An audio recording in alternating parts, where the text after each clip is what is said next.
This man right here is Minnesota Vikings punter Greg Coleman, and he was a very solid punter for a long period of time in the National Football League. Anytime you can play in the NFL for over a decade, you're doing something right. And from 1978 to 1987, whenever it was fourth down, you knew who was trotting out onto the field for the Vikings, because he played 138 games for the team. He finished inside the top 3 of the NFL in punting yards in both 1982 and 1983, and had a couple of seasons where he was inside the top 10 in yards per punt. To give you an idea of how good he was, from 1979 to 1987, Coleman had 27,400 punting yards. This was the second highest total in the NFL in that stretch, only behind Dave Jennings of the New York Giants and the New York Jets. And another underrated thing about punters that isn't appreciated until it happens is the ability to get the ball off the foot quickly and avoid having it get blocked. You want the time the ball is caught to the time the ball leaves the foot to be as short as possible, because the longer it is, the more likely it is that your punt will be blocked. From 1980 to 1986, Coleman punted 534 times with the Vikings. Across those 534 punts, Coleman had a grand total of none of them get blocked. There were 110 punts blocked in the NFL across those 7 seasons in the regular season. So this doesn't even count the playoffs and count what we saw between Washington and Los Angeles at Super Bowl 18. And Coleman, despite punting in a ton, never had one of his punts blocked in that stretch. The man was really good and was really efficient. And while no one's saying he's an all-pro punter by any means, he was definitely a guy that the Vikings could rely on for a good period of time throughout the 1980s. But you don't know what you have until it's gone. So imagine going into a game without this man right here as your punter, and how much different things would be. Better yet, imagine going into a game with no punter at all. Seriously, imagine entering a game and not having a single punter on your roster, and having it be entirely your fault because your roster management was that poor. Yet, in 1986, that's exactly what happened with the Minnesota Vikings. Because for as good of a punter as Coleman was over his NFL career, perhaps his most notable game was the game that he didn't punt in. And nearly 40 years later, it's time to revisit it and break it down. Because this truly is some of the worst and dumbest roster construction you're ever going to see in your life. Because this is the story behind the 1986 Minnesota Vikings, and what might just be, considering the circumstances, the dumbest roster building in NFL history. Make sure you hit that like button down below, subscribe, hype up that video, and turn on the notification bell so don't miss a single video that we post on the channel. Because we post every single day on here about the weird and the wacky history of the NFL with stories like this one that you may not have heard of before. So if you like that sort of stuff, then this is definitely the place for you. Thanks in advance for liking and subscribing, and for hyping up the video, and for helping us grow this community. And with that in mind, let's talk about when the Vikings decided to punt the game away by not having a punter. Before I talk about the actual game itself and what transpired in it, we need some context to understand what was happening before with Greg Coleman, and why everything about what the Vikings did here was a masterclass in shooting themselves in the foot. And to do this, we actually need to go back 1 week prior to Week 7, when the Vikings were taking on their NFC Central rival, the Chicago Bears. The Vikings pulled off the upset and won 23-7, giving the Bears their first loss of the season and their first loss against an NFC opponent since 1984. And part of why that happened was because Coleman had a pretty good day punting the football. In the second quarter, with the Vikings leading 13-0, Coleman ran for it on 4th and 8 and got the first down, keeping the drive alive and eventually resulting in a field goal to make it 16-0, making it a 3-score game at the half since back in 1986, the 2-point conversion did not exist. With the Vikings pinned inside their own 20-yard line in the fourth quarter, and the Bears threatening to come back with a short field, Coleman delivered a 53-yard beauty to have the Bears start inside their own 40-yard line. And with the Vikings having the ball at the 37-yard line later in the quarter, Coleman boom won 51 yards, with the Bears starting the drive inside their own 20, thwarting any chance at a comeback. Coleman averaged 46 yards per punt and had a first down on the ground on Coleman's bit of improv. This game and this performance really showed the importance of having a punter. All season, Coleman had been a weapon. He had the best net punting average in football and the third highest yards per punt average in football. And if he could be out there to flip the field, that would be really, really good. So you figure everything is going to be okay with this man right here going forward, right?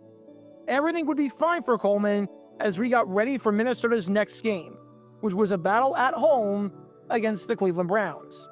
Well, not quite. Because during the week of practice, Coleman attempted a punt and pulled a groin muscle, forcing him to leave practice early.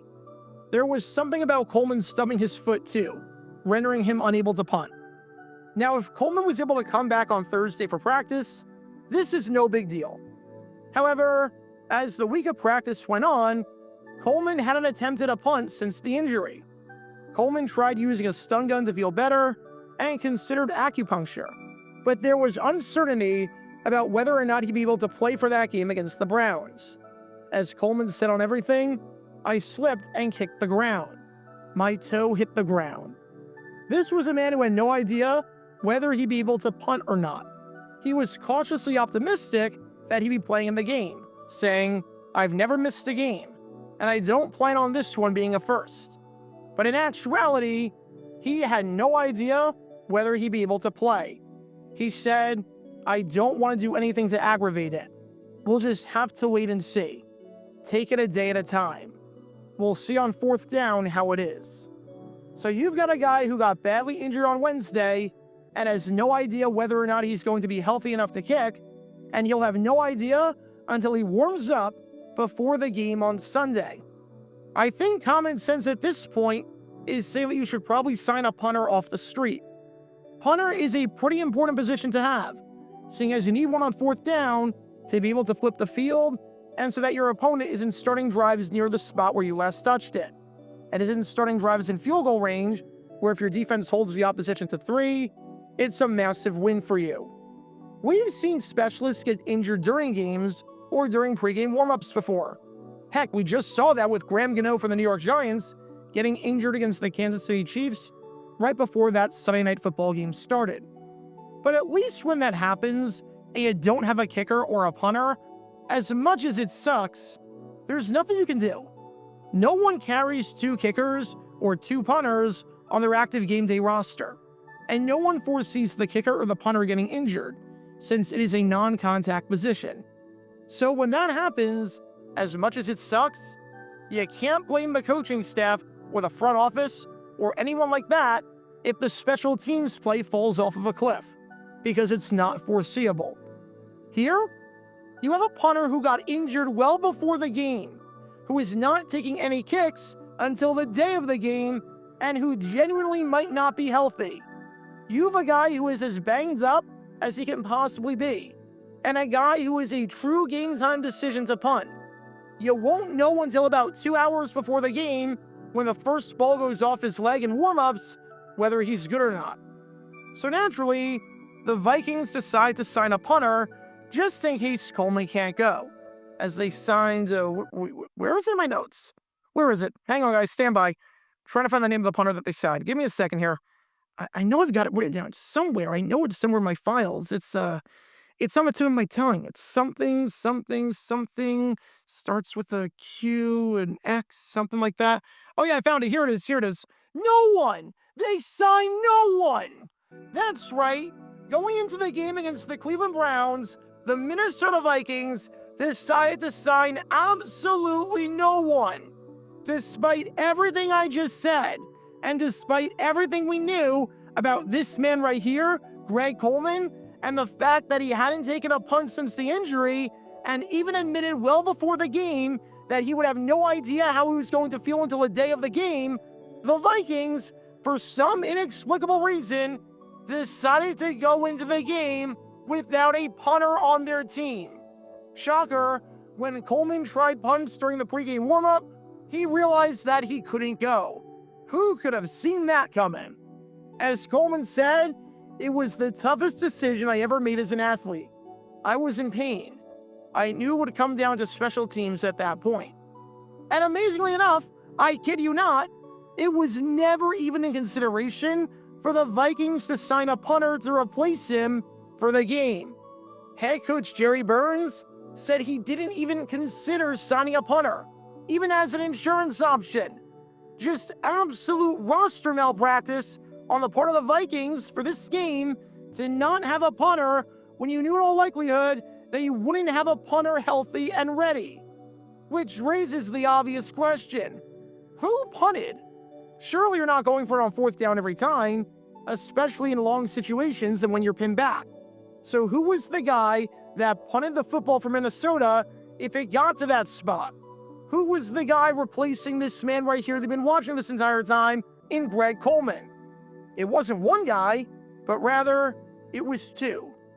Because instead of signing a replacement punter for Coleman, the Vikings decided to have Wade Wilson, their quarterback, handle the punting duties. And then, once that didn't work out, seeing as Wilson, being a quarterback, had attempted 0 career punts in the NFL, they decided to have their kicker, Chuck Nelson, handle the punts. As in, a man who hadn't punted since high school. And I'm not even going to say anything at this point. I'm just going to roll the footage and let you see for yourself how this played out.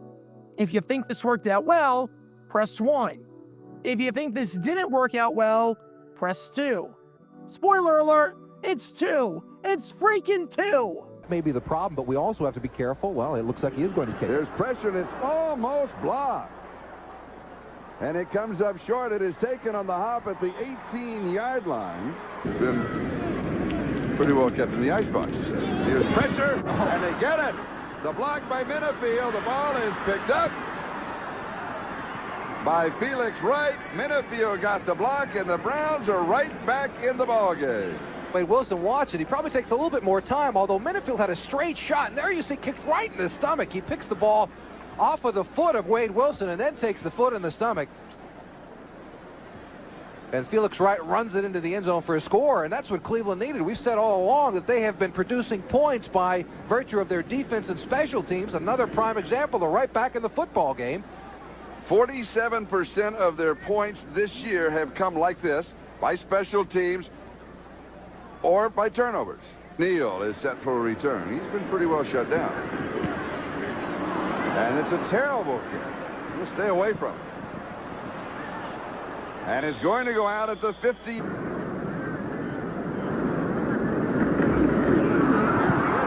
it up. It is high, and it is short, and it is out of bounds. And so the Browns have field position again at the Minnesota 37. The Vikings lost the game 23-20. The biggest reason why? They had no punter. As you saw with those earlier clips, the Vikings sucked at punting the football. In the fourth quarter, the Vikings faced 4th and 3 at their own 19-yard line, leading it 20-13. An 18-yard punt by Chuck Nelson resulted in Cleveland taking over at the 37, giving them the game-tying touchdown. A block punt in the third quarter for a touchdown, because Wilson took too long to get the ball off his foot, resulted in the Browns finding the end zone for the first time all day. The Browns scored 2 touchdowns, and both were the direct result of not having a punter. And remember, Coleman did not have block punts. That wasn't in his DNA. So for a block punt to happen during this game right here, because you didn't have a punter, is just fantastic. During the second half, the Vikings punted the ball 4 times. One of the punts got blocked for a touchdown, and the other 3 punts went for 72 yards, or an average of 24 yards per punt. Not net yards per punt, legit yards per punt. Not even counting the return, they averaged 24 yards per punt. So yeah, that's not good at all, especially when you realize that you can't blame the wind for this or the weather for this, because you're playing in a dome. The second half of this game might have legitimately been one of the worst halves of football in NFL history from a punting perspective. And it's not hard to see why, considering everything we know. And after this game, defensive end Doug Martin said, "We definitely need help there. If we had a punter, yeah, we would have won. No doubt about it. We were in control of the game until the block punt. Then, things fell apart. Guys made mistakes. It snowballed on us. Understatement of the century right there. If you had a punter, you would have won. Somehow, that makes you smarter than the guys in the Viking front office and makes you smarter than head coach Jerry Burns. Greg Coleman came back the next week fully healthy. So fortunately for the Vikings, they didn't need to sign a punter off the street. But the Vikings in 1986 finished the season 9-7, missing the playoffs by 1 game despite having a top 5 offense and a top 5 defense in the NFL. The worst wild card in the NFC that season? The Los Angeles Rams, who went 10-6. They missed it by 1 game. Man, having a punter sounds really freaking nice right about now. So here's a word of advice to any general managers or front office executives watching this video. Carry a punter. A punter is a pretty freaking important position to have on your roster, even if you hope you never have to use him because your offense is just that good. If you have a specialist who can't kick in practice because he's nursing an injury, and he has no idea until the day of the game whether he's going to be healthy enough to actually play, then you should probably sign an insurance option just in case, because the risk reward for not signing one is not in your favor whatsoever. Much like you'd have a backup plan for anything else in life, if there is even the slightest chance that plan A won't work in your favor and won't be ready in time, you should probably have a backup plan that is better than just winging it if you have a player that you know is injured and might not be able to suit up on Sunday. Because in 1986, on this day, the Vikings found out that when you go into a game without a punter, you can't exactly be surprised when this decision backfires. Talk about a dumb decision. Check out our live streaming schedule for the next few days. We're live every single day on this channel, whether we're covering a sporting event or playing GeoGuessr or just taking your requests. So make sure you like and subscribe and turn on the notification bell so you don't miss a single time that we go live and so that you can join this community. Also, thanks to all our members and our Patreon supporters who get exclusive perks like their name of the end of each video, members-only Q&A streams, and cool emojis to use on videos and during streams. See how you can join this community and become a member or a Patreon member by clicking the link in the description below.